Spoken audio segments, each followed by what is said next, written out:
Hello guys, welcome to our channel Machine Learning. This channel is all about tutorials on Python and SQL pgadmin. Today we are going to know how to download and install Anaconda. Let's get started. First of all, from the given link, download the software and Anaconda on your PC. Link is in the description. After downloading, install it on your PC and run.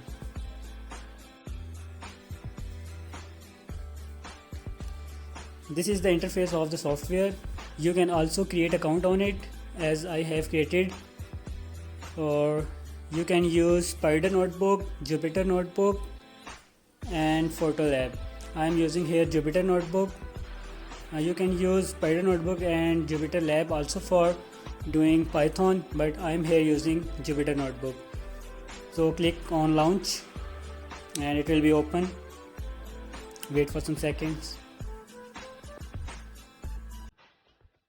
Here it is open in your default browser. Now this is the interface of the Jupyter Notebook. You can upload your files here from the right side of the corner.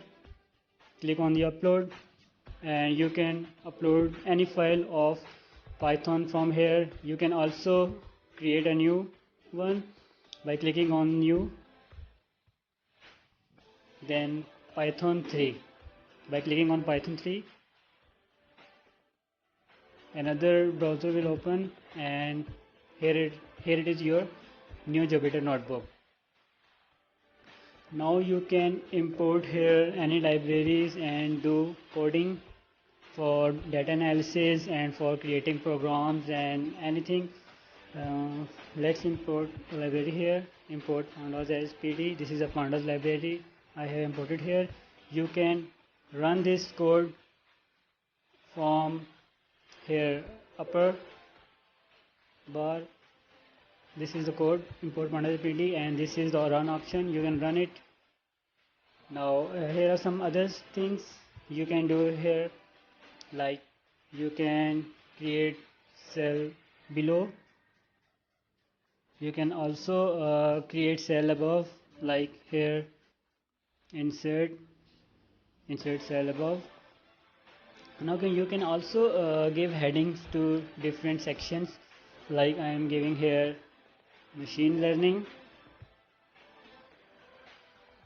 and from here change code to heading. Click OK and you have to run. Here it is your heading. So you can also cut any cell from here. You can also save, and this is option you can copy, rename, save, and this is all the options, all the basic steps of Python. So this is for today's video. Hope you share it with your friends. Don't forget to subscribe our channel and hit the bell icon for further notifications. Thank you all and have a nice day. See you in the next video.